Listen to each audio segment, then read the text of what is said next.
Alors, salut les amis, j'espère que vous allez super bien comme moi. Alors, cette semaine, continuons notre visite avec la visite de la porcherie. Nous allons également parcourir un peu la porcherie, voir comment les logements ont été construits et surtout quelles sont les difficultés qu'on a et comment est-ce qu'on peut les améliorer dans nos différents projets. Les amis, alors si tu es nouveau à regarder cette chaîne, je suis Martin Toucam et ici nous parlons principalement de l'agro-pastoral, des opportunités qu'offre la filière, les difficultés que nous rencontrons au quotidien dans la filière et que vous allez sûrement rencontrer lorsque vous allez décider de vous lancer, mais surtout les conseils et l'accompagnement pour réussir votre projet dans l'agro-pastoral. Alors ici, ça c'est la porcherie. Vous voyez déjà que on a un premier problème comme celui de la semaine prochaine, l'écart entre la barrière et la porcherie. Bon, en réalité, les gens vont penser que pour la porcherie, c'est moins grave que pour le poulailler. Mais je ne vous mens pas, les maladies respiratoires attrapent tout le monde. Et lorsque vous voyez un porc tousser, vous avez pitié de lui. Alors, commencez par l'extérieur, par cet outil super important pour la porcherie. Donc ça, c'est la pédulif. C'est ici qu'on trempe les pieds, qu'on désinfecte les pieds pour entrer dans le bâtiment. Donc, nous allons désinfecter les pieds ici. Et nous avançons. Je vous présente quelque chose. Vous voyez le couloir de nettoyage avec les deux rigoles de chaque côté. Donc, tous les loges que vous voyez ici, là, seront, quand ils sont nettoyés, les eaux s'écoulent là et ça va s'écouler vers un tuyau d'évacuation. Alors, je vous présente la première loge et la première leçon. Donc, elle dort déjà. Bon, je vous présente quelque chose. Vous voyez cette mangeoire avec les barres de fer. Donc, en fait, ça, c'est pour limiter la concurrence lorsqu'on sert l'aliment. C'est très intéressant en engraissement groupé. Donc, ça voudrait dire, si vous voulez conduire si vous voulez faire une loge d'engraissement groupé de plusieurs animaux, vous pouvez faire vos loges avec les barres de fer comme ça là, pour éviter que les animaux bagarrent lorsqu'ils mangent. Donc, vous allez voir qu'une personne peut se placer là, une seconde personne là, une troisième personne, une quatrième, une cinquième, une sixième. La mère, ça va? Viens. Viens. Alors, viens saluer tonton. Ça va? Ça va?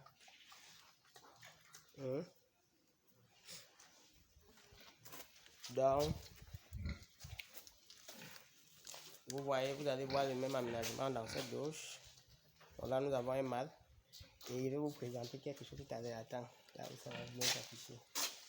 Donc, ça, ce sont les jeunes trucs qu'on les prépare pour les saillies, donc pour les croisements.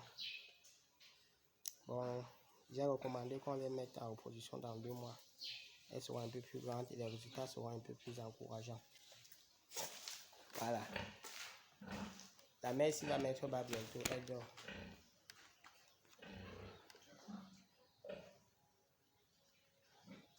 Donc, la chaîne que vous voyez au milieu là, c'est ça que je vais vous montrer en fait. La chaîne que vous voyez au milieu là, c'est pour que les porcs puissent être discrets quoi. C'est pour qu'ils jouent. Ça c'est une découverte. Bon, l'abreuvement ici est assuré par les pipettes. Et le premier problème que vous avez remarqué, c'est que ces pipettes là sont uniquement pour les adultes. Alors, nous avons là les truies gestantes. Ça voudrait dire que si une truie met bas ici là, les porcelaines n'auront pas la possibilité de boire de l'eau. Donc ça c'est une recommandation qui a été faite et qui est en train d'être corrigée. Donc, bon, ceux qui ne comprenaient pas l'explication tout à l'heure, voilà les abreuvoirs, voilà les mangeoires classiques. Donc, normalement, les mangeoires sont comme ça. Maintenant, l'inconvénient avec ces mangeoires, c'est que si les animaux sont de tailles différentes, donc s'il y a un gars qui fait de mauvais cœur là, les autres ne savent pas manger parce qu'il est capable de contrôler tout la mangeoire. Et voici l'autre inconvénient, le bon monsieur entre dedans, il se repose. Or, avec les barres de fer là, il n'y a pas possibilité d'entrer. Donc bien évidemment, il faut toujours avoir la balance dans votre exploitation. Ça c'est un outil de travail très très important. que ce soit pour peser les aliments, que ce soit pour peser les animaux. Donc, voici un second problème que je voulais échanger avec vous ici. C'est le sol. C'est le sol et c'est vraiment important de se faire accompagner pour votre porcherie. Parce qu'en réalité, le sol, c'est l'élément le plus important lorsque vous faites votre bâtiment. Les porcs ont la possibilité de facilement détruire tout ce qui passe sur leur chemin à partir de leur goût. Et là, maintenant, quand vous faites votre sol, il faut plutôt, c'est un peu comme du dallage, quoi. Donc, c'est pas comme un sol classique que vous faites. C'est un peu comme du dallage. Et c'est vraiment mauvais que vous... C'est pas une bonne chose quand vous trouvez une porcherie de moins de 6 mois qui a déjà ces difficultés-là. Bon, le matériel de nettoyage de la porcherie. Donc, il y a un tuyau là. Il y a des tuyaux partout là qui permet de nettoyer la porcherie. Parce que la propriété et l'hygiène est le premier. Sont les deux éléments de base pour éviter les problèmes sanitaires. Donc, vous voyez encore ici le sol. Vraiment, il faut bien faire le sol de vos porcheries. Ça, ce sont les problèmes vraiment à résoudre. Et vous voyez, bon, comme la ferme est alimentée par des pipettes, il y a les vannes partout. Pour dire quoi, si une pipette a un problème, il faut qu'on soit capable de contrôler cette eau-là à partir de la vanne qui est fixée. Donc, on peut bloquer l'eau de la loge ici. Ça empêche aux autres animaux de boire. Ok, il y avait aussi 2 gars que je voulais vous montrer ici. Vous voyez les animaux qu'on vient de traverser là. Donc les 2-ci ont le même âge que eux. Et ils sont nains. Ils sont tellement petits. Il y a même un qui a la clitorchidie. Donc il a un seul testicule. Bon, la monotorchidie. C'est la monotorchidie. En fait, il a un seul testicule. Et je voulais vous expliquer maintenant. Ce phénomène de retard de croissance peut s'observer pour plusieurs raisons. La première raison, c'est la concurrence. Ça voudrait dire, voilà son frère par exemple, voilà le frère. On les mélange avec des animaux de cette taille-ci là. Eux, ils n'auront pas la possibilité de bien manger. Du coup, vous allez vous retrouver avec les porcs comme ça. Le second élément, ce sont les maladies comme les maladies parasitaires et aussi la qualité de l'aliment. Mais étant donné qu'ils reçoivent le même aliment que les autres et que ceux-là progressent, eux ne progressent pas, le problème est ailleurs, c'est pas alimentaire. Alors, le problème n'est pas alimentaire. Bon, vous voyez la canalisation que je vous disais, ça entre dans une fosse ici. C'est ça la canalisation de tout à l'heure là. Ça entre dans une fosse ici. Il y a des robinets partout. Hein. Donc il y a l'eau partout.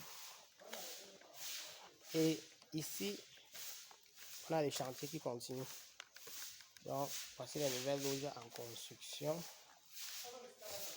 Et je voulais qu'on échange sur le dernier élément. Les saillies. Allez, la main, ça va? Ça va bien. Donc voici très certainement la première mise à bas qui aura lieu dans 3 semaines. Comme vous la voyez là, elle est assez jeune par rapport aux femelles que vous voyez souvent dans nos vidéos. Elle est très jeune.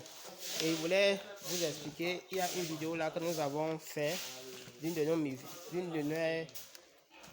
meilleures vidéos, les secrets pour avoir les grandes portées. Donc en fait le chantier continue ici. Hein. Et dans cette vidéo là, j'avais beaucoup mis l'accent. J'avais beaucoup mis l'accent sur l'âge des saillies. Ne croisez pas les porcs juste parce qu'ils ont atteint 6 mois, ou ils ont atteint 8 mois, ou ils ont atteint 10 mois. Vous devez croiser vos porcs en fonction de leur poids et non en fonction de leur âge. Vraiment, j'insiste là-dessus. Donc du coup, c'est lorsque nous avons formulé la recommandation de laisser les autres femelles-ci 2 mois avant de les mettre en reproduction, vous verrez les résultats ici de ce croisement-ci par rapport à celle qui est déjà gestante là. Donc c'est super intéressant. Bon, je vous présente ça avant d'arrêter la vidéo. Vous voyez ça? Ça c'est le bloc à lécher pour porc. Donc le bloc à lécher, c'est un ensemble constitué d'oligo-éléments et de vitamines qu'on donne aux animaux pour augmenter leur appétence et aussi pour combler leurs besoins alimentaires pour ce qui est de certains éléments, notamment les oligo-éléments et les vitamines. Donc vous voyez, ce promoteur, il a une très belle vision. Il a une très belle vision.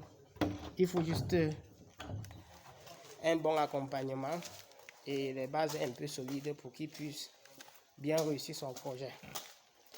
Alors, tout en espérant que cette seconde vidéo vous a plu et que nos explications vous permettront sûrement d'améliorer votre projet présent ou futur. Nous vous remercions de l'avoir suivi. Nous vous invitons à l'aimer, à la partager pour faire bénéficier d'autres personnes. Nous vous invitons surtout à laisser vos observations en commentaire, à partager votre expérience en commentaire. Et bien évidemment, vous pouvez également nous contacter pour parler, pour qu'on discute de votre projet. Vous pouvez nous solliciter pour vous accompagner dans votre projet. Alors, je vous dis grand merci et je vous donne rendez-vous très bientôt pour une nouvelle vidéo. Merci.